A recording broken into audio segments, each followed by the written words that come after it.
That's like a movie. Okay, I'm going to get started. Hi everyone, Chetan here from micebook. We are at the penthouse at the Nobu Portman Square. Every so often I will turn around to let people in, so excuse the strange camera angle. I'm going to kick off with Alex from the Nobu, who's just going to say hello and a few words. Alex, over to you. Thanks, Chetan. So, very good afternoon, everyone. Welcome to Nobu Portman Square. I promise we will get you all in to do it in real life at some point very soon.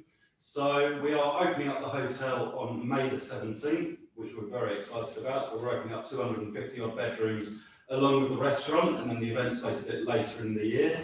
But we're hotel number 14 to open in the Nobu brand, so we are expanding exponentially. Can't really say that word, but yeah, we're very, very excited and can't wait to get going. Of course, just a little touch on hybrid. We've gone very tech-heavy with all our spaces and everything, so I will leave you to the experts, but when you get over, we'll get you in to actually see the place. Thanks so much. Enjoy the talk.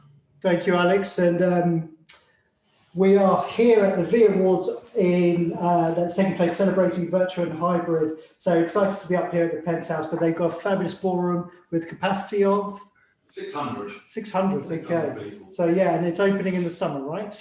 In September, yeah. We'll be opening it up. Yeah, can't wait. Fabulous. So 1 second as I let some more people in. So yeah, Chetan here. We've got the talks here live from the penthouse. It's going to be about the realities of hybrid. If you could go on mute for your microphones as normal, just to avoid the background noise. I won't be able to take questions because I can't really look at the chat box as well, so apologies. But do send them to me if there's anything else that you want answered, and I'll try and get them to the panel. Objective always is to share best practices to recover faster and stronger. And I'm going to thank the panel in a second for being honest about this topic, as it always helps us just kind of navigate through this new bizarre world that we're in. Not a bad one being at the penthouse though, actually, I have to say. One of the better days recently, so that's great. As I said, micebook V Awards taking place here. So the deadline for entries is this Friday. So please, if you've done any virtual hybrid work or if you know any suppliers, they deserve to be celebrated, especially the work that's gone on. It's been incredible the last 12 months, so do get your entries in.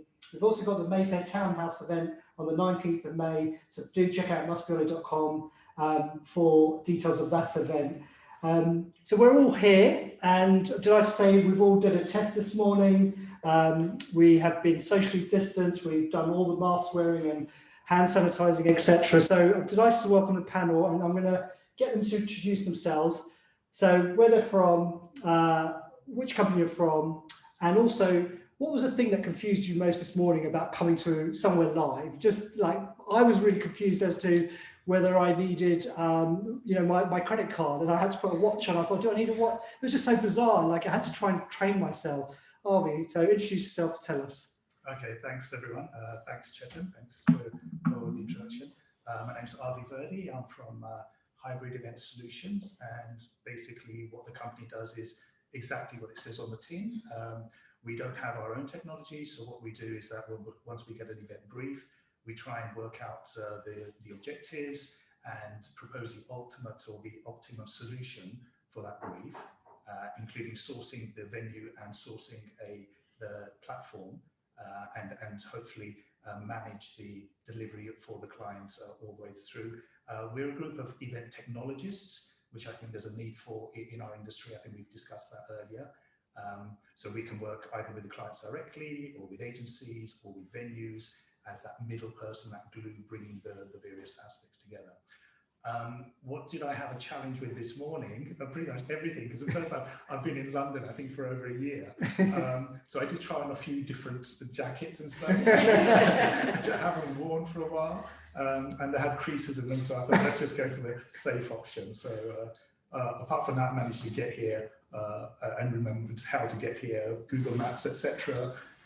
But all good, very pleased to travel and come into London. Brilliant. Dina. Hi there, hi everyone, thanks for having me. I'm Dina Green. I'm the Managing Director of Orange Door. We are a creative brand experience agency that have been lucky enough to have got lots of work over the past year in the sort of virtual worlds. And we were just saying earlier when we were chatting amongst ourselves, we've got an in-house technical department, so we were able to very quickly, God, I hate the word, but pivot to virtual. We basically help with the sort of whole strategy around what you need to do, all of your creative, and then we do the delivery as well, and we do have that all under one roof. Now, I can't tell you how excited I was this morning to get out of the house, plan how I was going to get here. I drove because I was coming from the coast, so it was easier to do. And then driving through the streets of London was super exciting. Again, I haven't been here for over a year. And also visiting a hotel, which has been such a big part of our lives before COVID. So thank you very much for having us. But yeah, I forgot my umbrella like you suggested. But yeah, it was trying to think of all those little things that you needed to bring to get out the house. But I think I managed it okay. Just about. You forgot your shoes, but yeah. Jess. Hi from the back. So Jess from micebook. So obviously I'm here today at Nobu, which has been brilliant because it's the first opportunity I've had to actually see the space where we're going to be hosting the V Awards. So I had a hard hat tour this morning, which was not ideal with my hair, but it was fine. So yeah, really excited to be here, and also excited to see kind of how the space is going to change over the next couple of months, because it's definitely a building site at the moment. But yeah, it's exciting and it's good to be here. And I think in terms of just, yeah, again, my first time in London for about 6 months, I think I definitely have not missed the 40 quid train fare that I used to pay to get here on a daily basis. So that was a bit of a shocker to the system. But yeah, aside from that, it's great to be here. Thanks, Jess. Vanessa. Hi, I'm Vanessa Lovatt, the Chief Evangelist at Glisser, and we are a virtual and hybrid event platform. So would be working with you guys to actually enable an event to take place in a hybrid capacity now, and have had the ability to be involved in some hybrid events in 2020. There haven't been any yet in 2021 for obvious reasons, but it is great to now be talking about the realities of hybrid in, I am going to say it again, we are in the most beautiful hotel I've been in a very, very long time. It's completely stunning. And for me this morning, I think I actually went to a venue partner this morning already. So it's been a bit of a pounding the streets of London day for me again, which I haven't done for ages. And it was also where am I going to go? I did get on a tube in the wrong direction and was late for my first meeting because I was on autopilot, which I didn't expect after so long. So just that, a little bit of social fear maybe as well, doing lots of different things in a day. I'm going to meet the team afterwards for some outdoor drinks, which is probably going to be pretty cold. But yeah, a lot going on in one day. I anticipate being pretty socially exhausted by the end of it. Yeah, there's this journey we're all going to have to go through, right? Yeah. And that barrier of learning. Ed. Does anyone remember how to socialise? Yeah, hi guys, I'm Ed Rapone from Higher Space. We're an event technology and services company, recently built a virtual platform called Arena, designed for virtual and hybrid events. Really excited to be here, amazing hotel. Thank you for the invitation. This morning, so I haven't been on the tube for probably a year. And you remember how easy it used to, that fluid motion of going through the barriers, like you could do it in your sleep. You just kind of slickly took the card out, went straight through. This time I completely forgot how to do it. Got to the barriers, kind of stopped, couldn't find my card, almost turned around and got an Uber. But I managed it in the end. I'm delighted to be here. Yeah, thank you. Thanks. Right, let's get into this. Is this a hybrid event, first of all? I mean, Dina, you mentioned this is a hybrid event. Well, it is a hybrid event, but we were talking a little bit earlier about whether it's hybrid delivery or hybrid attendance. So we were doing quite a lot of hybrid events last year because you were allowed to get together to be able to deliver things and broadcast things. So we could have the presenter and perhaps the panel, or a mixed panel of somebody coming in digitally and other people being live, but all of the attendees being remote. Yeah. Or I think that what we are probably talking more about today and what the future is actually having a combination of a hybrid attendance. So you're having some people here with you at the event, whether it be exhibition or conference, etc., and then people being able to join in from the comfort of their own home as well. So I think there's a slight difference between those two. But so yes, this is a hybrid, I would say, but maybe not what the future holds. Yeah, I know. I'm just thinking, like, I've got a laptop, I've got a widescreen lens, I've got a speaker, and that's it. That's my tech and a Zoom link. So yeah, horses for courses. But this, well, I guess we'll get your feedback later. Does this work? I don't know. Vanessa, if we're, why would you even consider a hybrid event? What's the what are the benefits to the client, to the audience? What does it give us? So I think the main reason that people are considering hybrid events is around accessibility.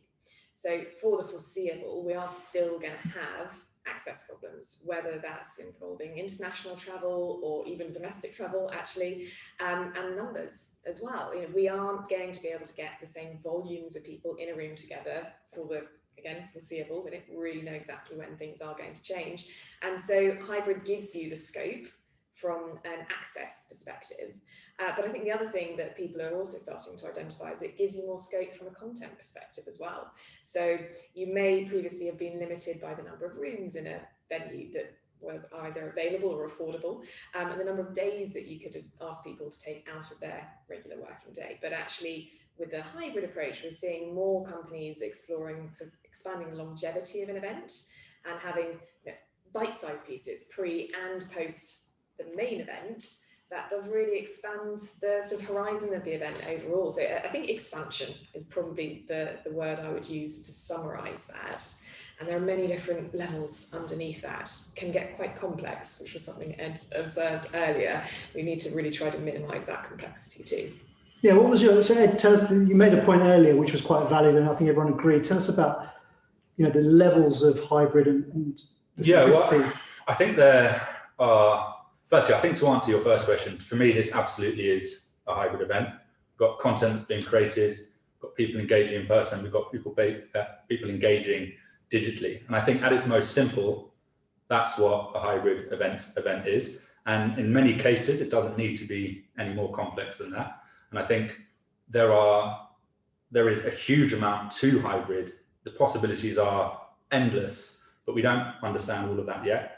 And if we try and understand all of it now, it's very easy to tie ourselves in knots. Mm-hmm. And what we say to venues who we work with, and we kind of advise on a hybrid all the time, is at its most simple, be able to say to your clients that you can project the content that they're creating at their event to an offline audience, and there, bang, you've done the simple, most important bit of hybrid. And that in itself brings so many benefits. Like was being said, access is a big thing, and not just while COVID is still kind of a thing and we're coming out of it, because there will always be people that can't travel for whatever reason. Might be health, might be childcare, might be visa reasons, really just being able to reach these people is a massive benefit of hybrid, and you don't need to be too complicated in order to do that. Yeah, and Arvi, something that Vanessa's talked about, choice is going to be quite an important factor of audiences. So you may want your audience live, you may want to reach many people, but actually you don't know if they want to come into London today and actually be live with many people, because you don't know their personal risk appetite. So choice kind of, hybrid kind of helps with the choice aspect for the delegates. Would you agree? Do you see that as one of the key benefits? I do. I'd say for the event planner, looking at it from their perspective, the big question is hybrid, live, virtual. What I would say is, if you're planning an event, firstly, understand what your objectives are, but then do a user journey, right? Now think of all the different users. You've got your attendees, those that are going to be live as well as those that are going to be remote. Same is true of speakers. Not all speakers will be live. We are all live, but others may not be live, in which case we might need a LCD camera behind us for remote speakers.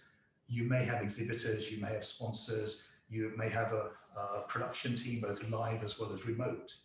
So I think what you need to do is just think through all of those, understand the objectives you want to achieve, and then try and analyze how many people will actually attend live, how many will be remote, and based on that, build your program, build your event, once you understand all the user journeys, costs, etc., etc. So it's great that people do have choice. Simple example for myself, I'm just on the edge of London, an event at Olympia, meeting show, Confex, no problem. But in Excel, East London is a bit of a trek. Yeah, do I really want to spend an hour and a half getting there and back, even though I'm only in London? If it's available virtually stroke as a hybrid, then definitely I think, yes, well, I don't need to spend a whole day going there and back, or 3 hours. I can just watch that online. So that choice is going to be great. And of course, I'm just in the edge of London. What about the people all over the country or more remote as well? Yeah. Okay, so I guess we've picked up on some of the benefits, and like you said, speakers. So you could have this incredible speaker that's in Europe or just slightly further afield that you normally wouldn't get, but actually it's now opened up to having those people join your event, which is great. Let's get to probably more of the challenges, because that's the bit we're trying to unpick really, because we kind of all get what the benefits could be. So content, Ed, to your point, we could get wrapped up in knots about the content, and how do you see the content aspect of the digital audience? The live audience we all get, because we've been in live events for a long time. Is content a challenge, or it's you just apply the same but it's delivered differently? I don't see the creation or broadcasting or amplification of the content so much as a challenge. I think the bigger challenge with hybrid, I think, is on the interactivity between the online and the offline attendees. I think that's the difficult bit. The networking, the engagement. Honestly, I think there are some things that people say about hybrid now, and the future of hybrid, which I don't know if it will ever be possible to truly have that level of interaction in digital and between online and offline audiences. So for me, that's the big difficulty. I think that the production of the content and the way in which you can project that to larger audiences and the way that those audiences individually can interact with it, I think is only opportunity with virtual and hybrid. I think it amplifies from a content point of view. It's more when you get into the engagement between the two audiences, I think. Yeah, this is probably one of the most common questions that comes up in conversation, is how do I get all of these different people potentially, because perhaps the vision might be quite big for a hybrid event to start with. How do I get them all to interact? So how do I get people who are at the hub in Birmingham to interact with the people who are at the hub in Madrid? And I think this so much comes back to event design and thinking about, why am I running this event? What is the purpose of it? And in reality, if we go BC, as we were calling it earlier, back in Before time, COVID. and I had an event with 500 people. Would those 500 people all have met all other 499 people in the room? No, they wouldn't have done. And they would have been targeting 30 people in the room probably, and been really, really focused on that, and recreating the right portions, not just everything that used to exist. So I think we have to be very focused on designing the event appropriately and not just trying to do everything because technically it's possible, because it might not really be very practical. No, and you're not going to get the best out of it. No, I don't think so. I think you're just going to exhaust people actually, and sometimes less is more. To something else that I think that the way we've been looking at briefs as well is very much finding those moments. So you've got your live event and you've got your sessions, which absolutely should be broadcast. And they would be the opportunity for you to be able to see the keynote speakers and perhaps even go into the workshops. We're doing a festival in Dreamland in Margate in July, hopefully. We've got sort of the keynote session, and we're going to be literally broadcasting that. But then we've got these smaller workshop areas where we are having to spend more money because we want to be able to have the tech there. So we're going to have roaming cameras, etc., so that you can have that interactivity. And I think that that's an important thing to be able to do, is making sure that when you're trying to have that interactivity, it is actually in the smaller numbers and not those kind of like massive. But I mean, I used to work at Barclays, so back in 2009, we used to do these things, our town halls, and we called it the sort of Eurovision Song Contest town halls, where we would have the office in India and the office in Italy, etc., and we'd put them up on screen, and they would be moments where we can have the Q&A. So all of that is possible, but it's not possible throughout the event. You know, you have to, as you say, design it, pick those moments, those magic moments of whatever they might be, which is when you can bring people together, but it has to be well choreographed, well planned, and not leave things like that to chance at all. So I think, you know, and there will be a cost implication. The more interactivity you want, the more tech you need, the more design you need, you know, there is going to be, it is like 2 events going on at once. Just from, I'd say one other thing, hopefully for our audience, is from the planning side or the planner's side, a couple of things really important. One is resources, right? And the other is just understanding that there's different audiences and the logistics involved.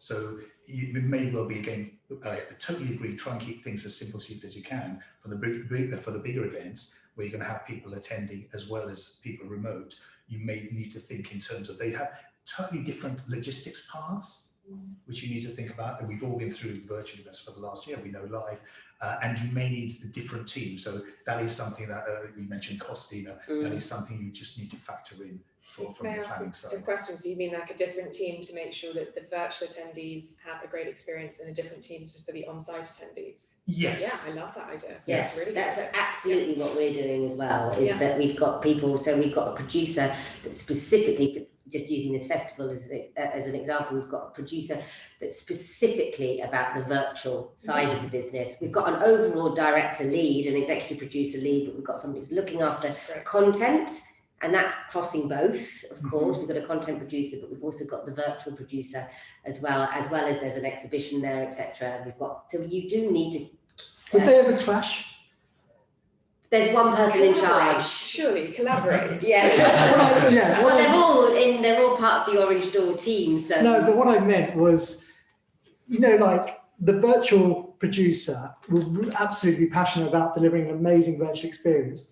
The live producer will be really passionate about delivering a live experience, but they may come, do you know what I mean, at heads, because actually one might dilute the others because of what they're trying to do. And that, when I say clash, I just mean, is there conflict between trying to get both what each pillar wants? Does that make sense? Yeah, I actually, and this sounds really cheesy, but I genuinely think that, you know, when it comes to an event team that's a well-oiled machine, that everybody is there to make sure that everybody is having the best experience. And I just don't think that a virtual producer is going to get in the way of a live producer, because they're both going to be making sure that their audiences are getting what they need. And I mean, how do you get in the way? Limitations as well. It's not the same as you have this group in this room and that group in that other physical room. You don't have the same limiting factors. So actually I think you can work. So say for example, and I'm just playing devil's advocate here.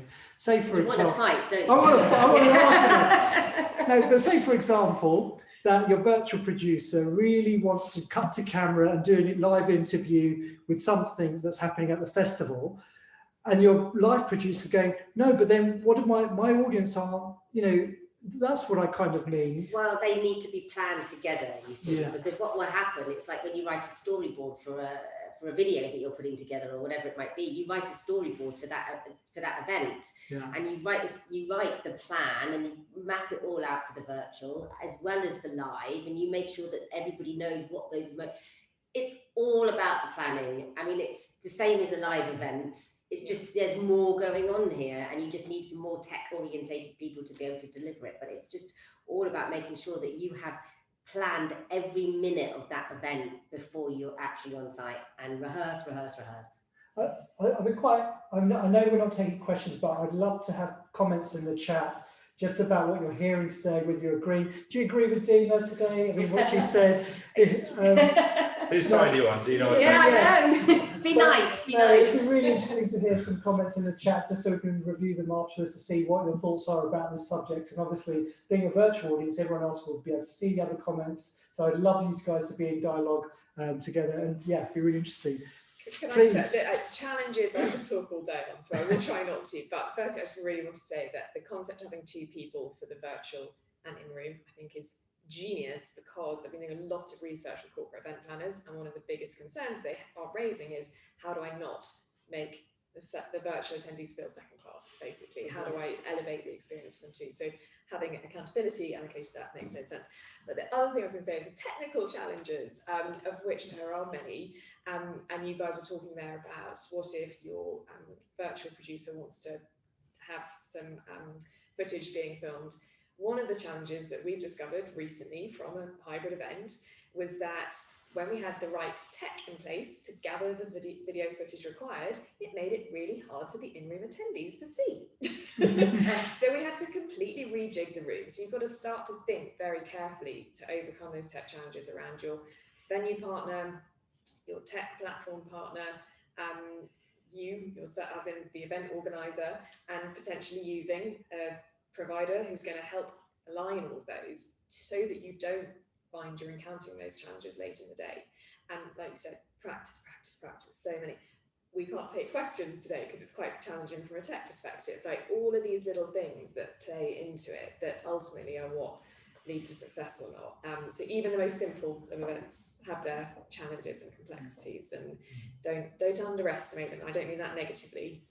We're very good as events people at not underestimating the challenges, but there's a lot to overcome, I think, still on that front. I mean, I had a question from Christopher, who's one of the judges, and he was asking a really good question about how do you tell stakeholders that are deciding event budgets or whatever at the senior level, how do you explain this new world and, you know, cost being a challenge and resource being a challenge?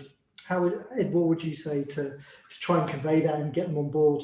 Interesting on that point is that we're finding quite a few of our corporate clients are coming to us and saying that their budget holders and directors are saying to them, we have to do a hybrid event, without having any idea what it is, but they've heard it's a buzzword and they've heard it's a thing that will make their brand look progressive or forward thinking, whatever it is. And the event planners are coming and saying, we have to do a hybrid event. Oh, why? Oh, because our directors have told us we have to. So maybe sometimes it's the other way around. But I think this is a really good point. Look, there's no doubt about it. There are cost implications to doing a hybrid event. At the very least, even if you're doing it simply, you know, you need a high quality HD camera. You probably need a roving camera. You need lapels. You need a remote studio. You need a live stream producer. There are costs to it. But I think the way to think about this is in the potential kind of return on investment, which I think is significantly higher with a hybrid event, simply for the fact that you can reach so many more people. If you're doing any kind of brand-led, content-led, product-led event that you're trying to deliver a message to an audience, the return on investment is just going to be so much higher. So yes, there are some upfront costs, but think about this whole new kind of world essentially that opens up, and our clients are coming to us and they're saying, we want to go back to in person, but we need some kind of virtual element because we've been forced into virtual the last 12 months. Our audiences are 3, 4, 5, 10 times bigger than they've ever been. We need to retain an element of that. Yeah. It also gives people choice. Those that might not have found it difficult to have been able to travel somewhere to go somewhere, that at least they then have that opportunity to be able to choose. And what we're talking about a lot now, aren't we, with everything that we do, with to be able to have the choice to be able to do something different or have an alternative way of being able to still absorb that content, I think is key as well. Yeah. Martech today just issued some results from a survey. 92% of people surveyed, and it was about 250 or so, so it wasn't massive, but it also wasn't tiny, believe that virtual elements to events should remain because they offer so many perks. Cost saving, I think, was the biggest reason that people, as in for the attendee, that people listed that, but amongst other things, choice principally being one. But what Ed said, this is time to rise. The opportunity is bigger than it was, and so we should rise to that. And if that means there's cost implications, it's for the right reasons, not for the wrong reasons, because there's more out there. So it's exciting. It's a huge opportunity for the event sector, I think, to ultimately, to put it in really kind of base terms, but to take more of the marketing budget of big brands and big companies, because you can do so much more with virtual. You can reach audiences all these new ways. The quality of the content you're producing is has to be better. The digital content, the way you can distribute, the way you can engage people through all these channels, it's a huge opportunity. Yeah, I totally agree. And I think event agencies have got probably the best opportunity, as you said, take market share from PR agencies, advertising, because the event agencies are the ones who've learned the fastest, pivoted the fastest. Huge opportunity. Okay, so I want to come to, we're going quite fast through this. So guys, please, again, I wish we'd probably done this a little bit, but I should have consulted you guys, but yeah, please do put into the chat any challenges you're facing. We'd love to see what those might look like. One more question I've got. So I went to my first hybrid event probably last summer, and it was multiple locations. And I think they did a really good job, but I definitely felt as the live person in fear, like I was the second rate, because they were so concentrated on the live audiences, the virtual audience, sorry, that the live audience almost were like, okay, sit there and watch, as opposed to, normally the live audience is the ones that are being really looked after, and the virtual are just kind of like, okay, but it was completely the opposite way around, which was firstly, very interesting. I think one of the challenges is cannibalizing your live audience because you could just sit and watch in your pajamas.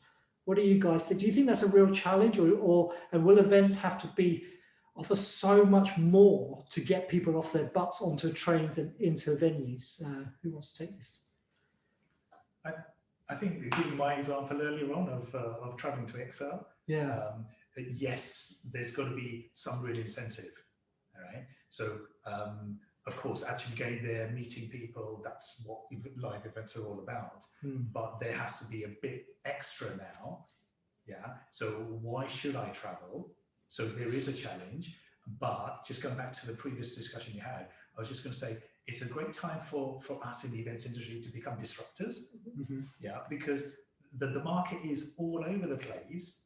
We ourselves are hybrid experts. And yet none of us can say, well, you've done a few hybrid events, but we're not really, because the whole market is just starting up in many ways.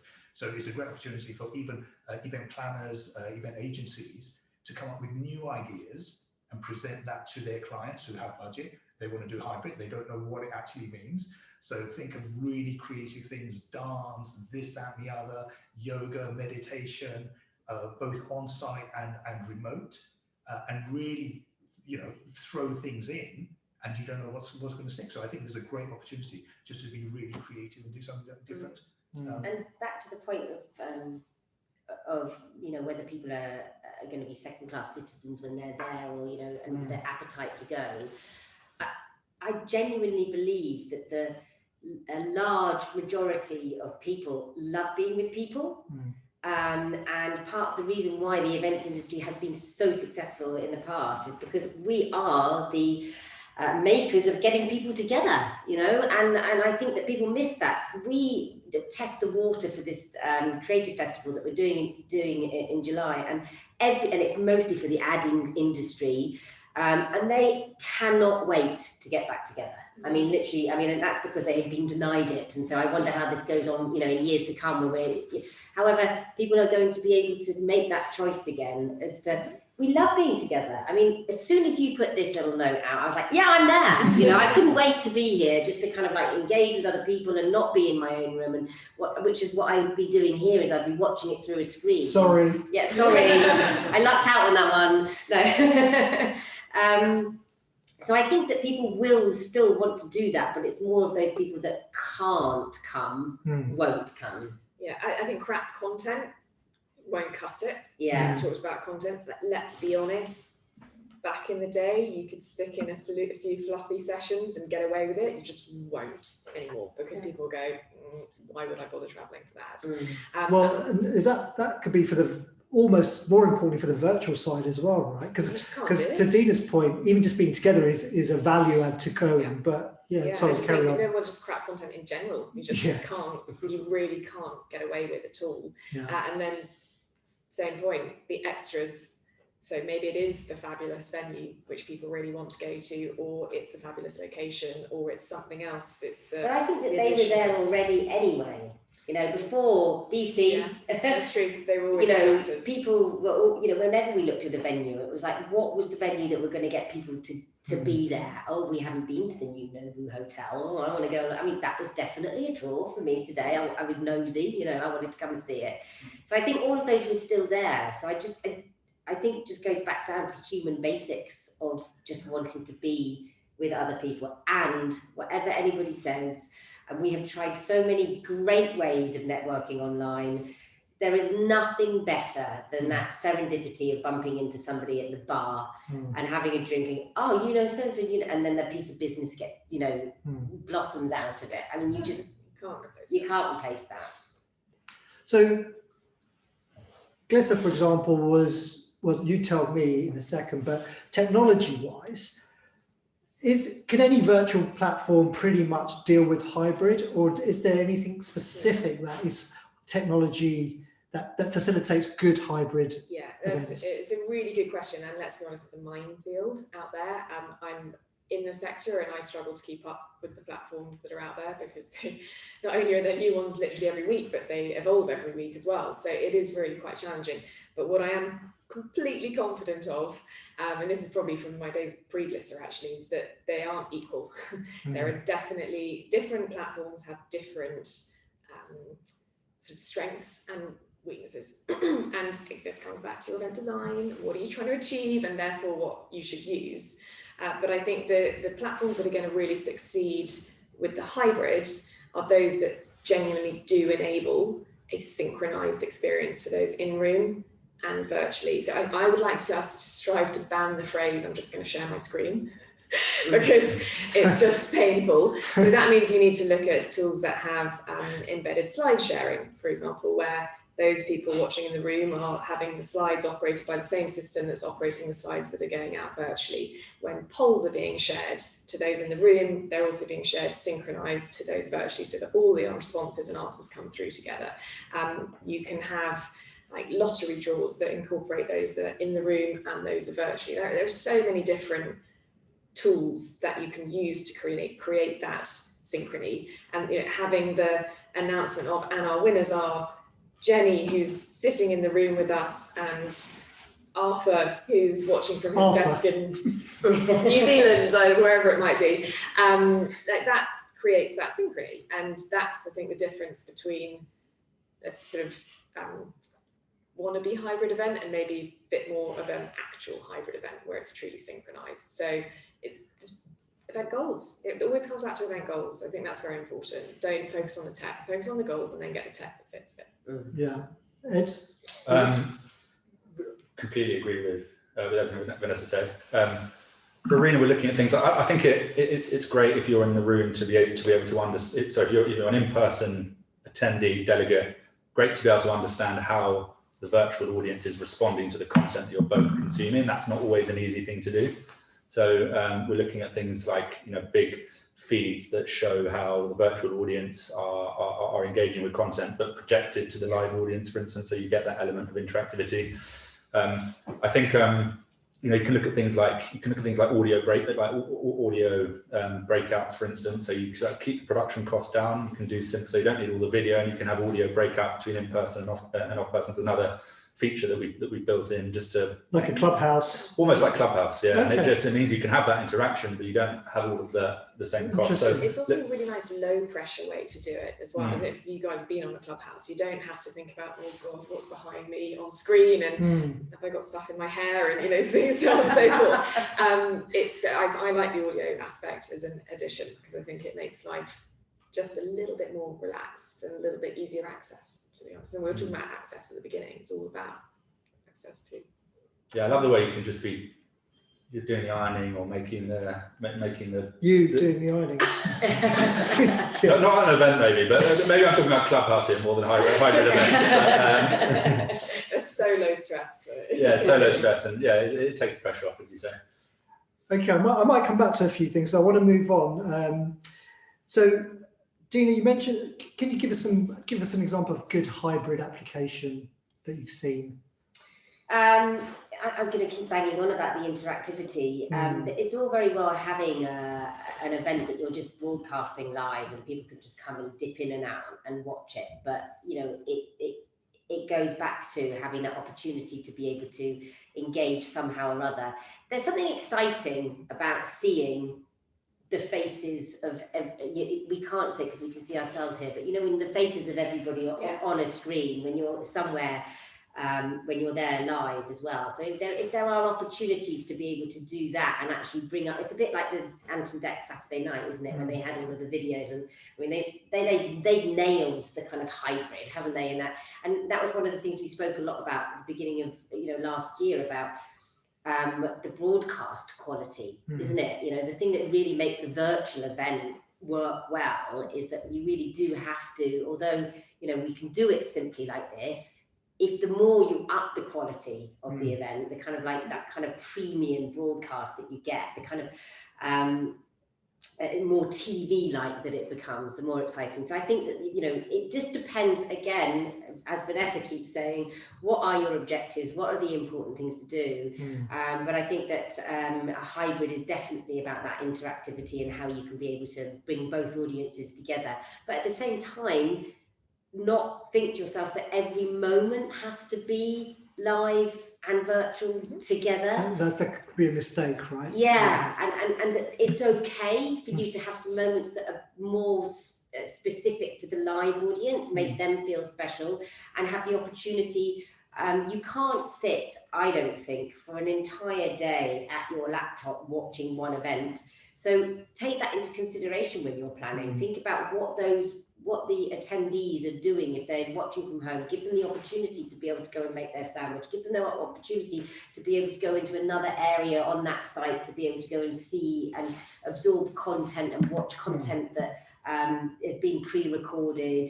Give them that opportunity to be able to do that. So, but again, it's having somebody that looks after virtual, having somebody that looks after the live, and making sure that they've spoken to each other and they get on.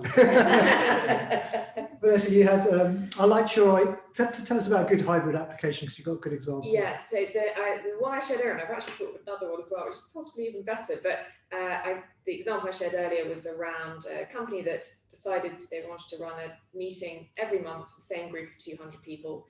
And they had it, so each month a different group came in person and the rest viewed virtually, which made it very inclusive, which I think is another thing we've talked about with accessibility. I think inclusivity is a big part of the future of events as well, and improving that. And it meant that everyone was also then familiar with the technology, with the venue. When they went in person, they were like, oh, I saw it online and it looks exactly the same. But it was this sort of familiarity piece that was quite successful, actually. It just became a rhythm of the business for them and an important part of their communication tool. But the other one I thought, which was even better, was in September last year. So we had 8 different hubs around the UK, which in total had 306 people, and there were 1,800 viewers virtually. It was a short event, it was about 2 hours, and at some point, there were speakers at each hub, and at some point those speakers were channeled into a central area. It was complex, it was ambitious, there was not tears, but definitely a bit of blood and sweat, I think, that went into it. But it really, really worked, and it gave this sense of scale and being part of something bigger and being unified, and everybody, both virtual and in-room attendees, they all contributed to where are you dialing in from? Everybody tapped in wherever they were, and then this word cloud pops up that says, oh cool, we've got people from all over, and weirdly people from outside the UK as well, because it was a very UK specific event, which was interesting because virtual attendance meant that could be expanded. It was really awesome. We also had a speaker who on the day had to pull out coming in person because he tested positive in the morning, but he felt fine and he just dialed in and did it virtually. So I think one of the things we haven't talked about is reducing risk in hybrid, which at the moment it is a great way to reduce your risk, and that was a good example. And we also spoke a little bit earlier about the fact that you might want to get a certain speaker that is based in LA and you're in London, and actually it's going to be really difficult for you to be able to justify that budget, because number one, they're going to be 20, 40, 50 grand just to have there. Then you've got to fly them over first class.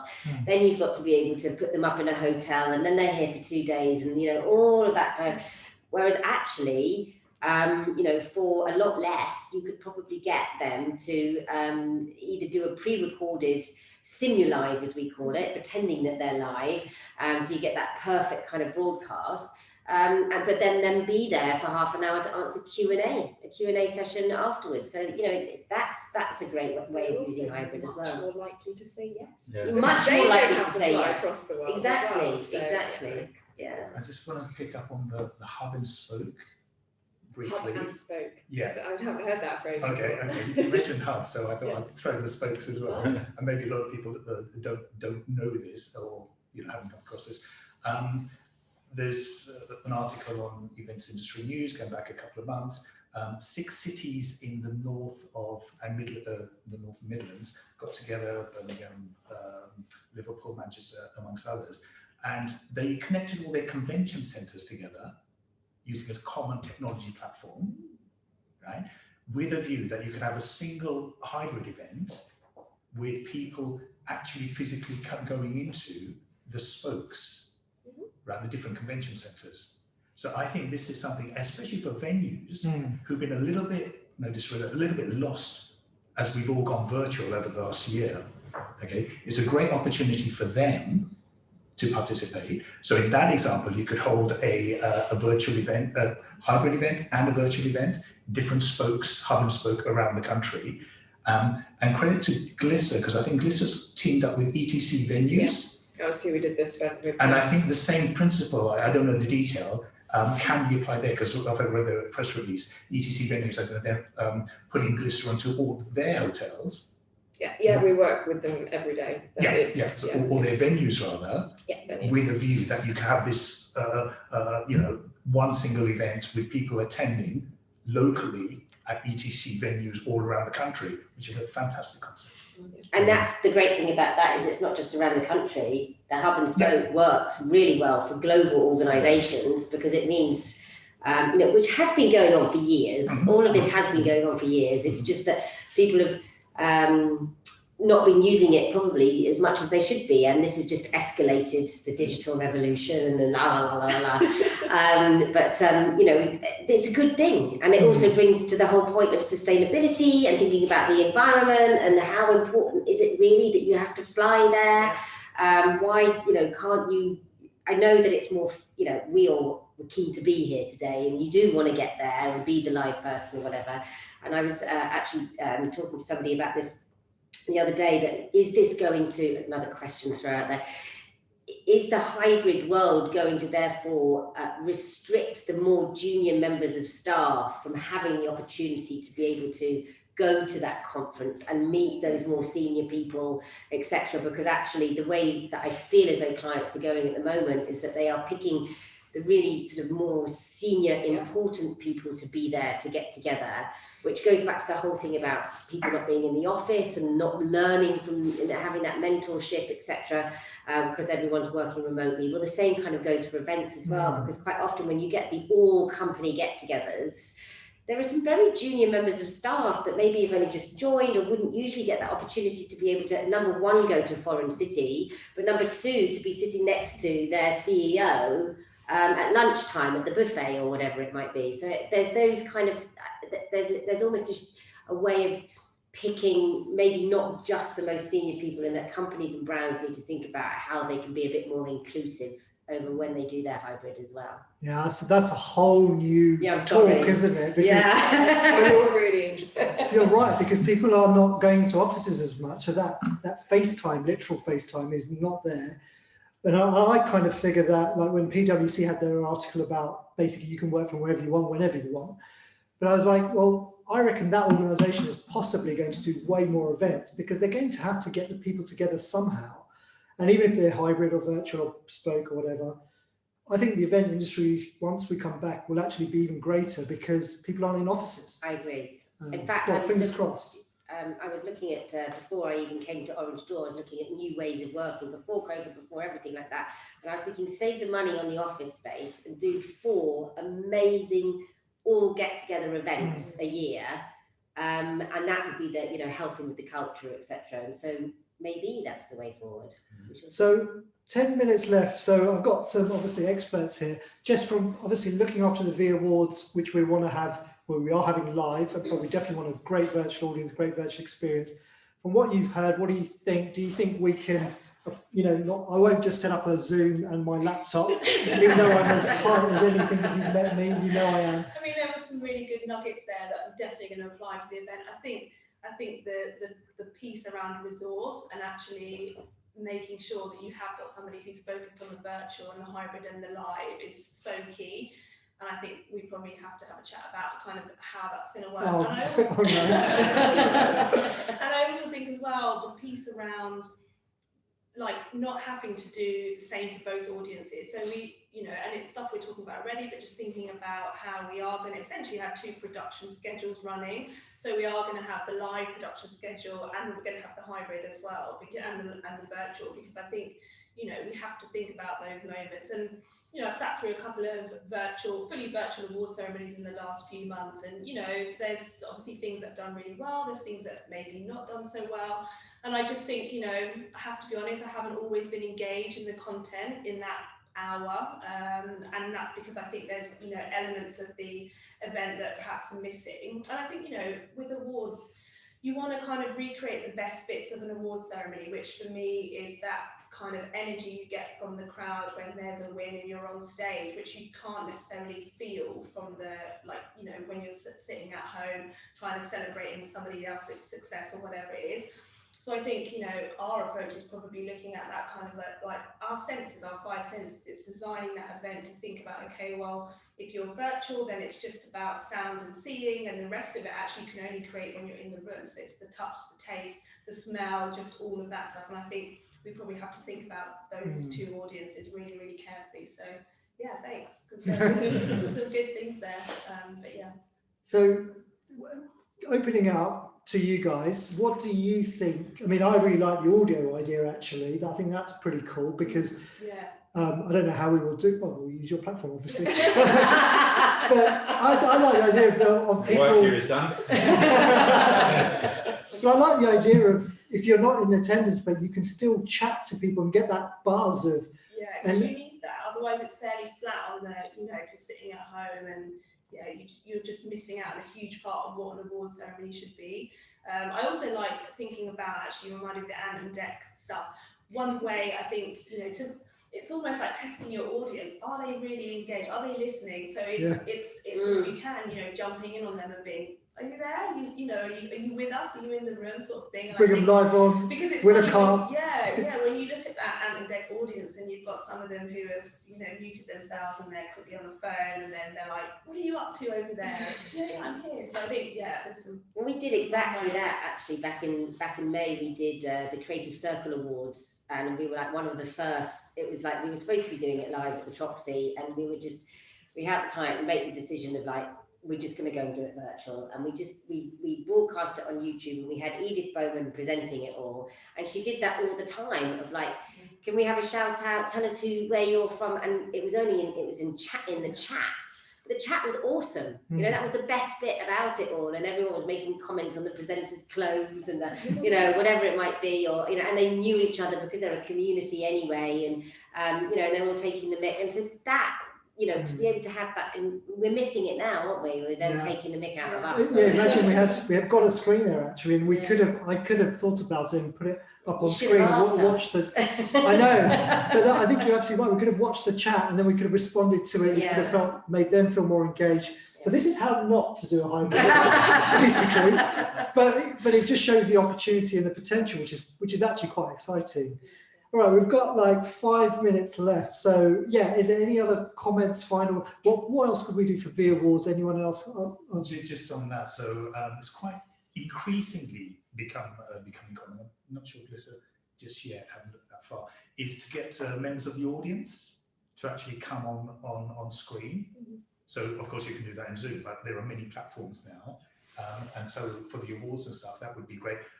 The obvious one is like the people who are who've been nominated, but also for engagement, you can have a session or a series where just the attendees can come on screen, ask a question or participate. So that's something which you can throw in there as well. To your point on the 5 senses, I think anything you can do to get the finalists engaged as a team would be really, really great. If that's, you get a sponsor to send them a pack, well, you probably would have that pack to send it, but a sponsor to provide a pack to send to them, which is get ready for the night. Because this is direct experience, because we were very lucky to win an award last week, which was awesome. But and perhaps because we work in event tech, we probably were like, oh, another event tech thing. We were all watching it separately, independently, we weren't very cohesive. And so when we won, it was just me on my own, like whooping with delight, which was great. But I did really feel like, I wish I'd actually been more connected with the team. And we didn't take the time to put in the effort to make that happen. And so I think anything you can do to get the nominees to really, well, hopefully they'll be in the live, for sure, ideally. For sure. But there'll probably be some who can't for whatever reason. Yeah, so they should try and make them feel connected to. Yeah. So, I think that's a really good point, because, you know, especially when it comes to awards, you know, we won an award and they're not doing an event, they're not doing the event. And I miss that moment. I really want, there's some certain team members that I want to push up onto stage, and then to have that moment of glory of like, yeah, this was my idea and I smashed it out of the park, you know, and that's a shame not to have that. Yeah, for us it was always, we had to have a live event, because the teams have worked so hard, and the recognition, the reward for those long nights, learning, you know, over the last 12 months, it's huge. Okay, so I want to come to some sort of closing comments. Let's start with Ed to my left here. Future of hybrid. Just give us a kind of summary of where do you think we'll be in like 6 to 8 months? What is it? What could we do to train ourselves? How are we going to learn? Is it just on the job? No, I think the training is important. We put a lot of time now and investment into training everyone at HireSpace, almost no matter what role they're playing within the company, to understand how you put on a virtual event, how you put on a hybrid event. Because I think you need to be, if it's something that's a product that you offer, you need to live and breathe it as an organization. Everyone needs to kind of have it in their, kind of understand it. In terms of where we'll be, it's my view, and I've been wrong many times, that you'll have very few, as I said before, content-led, product-led, educational type events going forward that don't have some kind of virtual element to them. So I think there will be events that don't, predominantly social type things. I don't think you need a hybrid element for that necessarily, perhaps until you completely nail the in-person, off-person interaction thing. But I think anything where there's a message being delivered, I think there will be a virtual element to it, and I think they'll be creating great content. Better content, as you say, Vanessa. I think actually virtual content will make all content better, because we've learned how to be snappier and more engaging, and get to point on virtual, because you have to be, and I think that will benefit in-person content as well. And yeah, I see it. I see it being a big part of the events world going forward. Yeah, Glisser? I think on the skills side, project management is the biggest gap that I see when we work with clients on a regular basis, of who's accountable for what and when, and taking ownership over that. So that would be my recommendation on the skills front. And I don't think it will be in 6 to 9 months, but I very much anticipate that the phrase hybrid event will disappear. It'll just be an event. Yeah, it will be an event, and the vast majority of them will have both elements, as you say, and certainly in the B2B capacity, I think there'll be very few that aren't mixed for anything over a certain number of people, at least. So yeah, I think it will just become the way people anticipate working, which is really exciting. It's another big journey that we're all going to go on. Dina? I think 6 to 9 months seems really soon. Yeah. That was too difficult a question. I was thinking 6, 7 years. But, yeah, I have no idea what's going to happen in 6 to 9 months. I am hoping that that hybrid is going to enable people to be able to get together more than they have before, whether it be virtually or in person.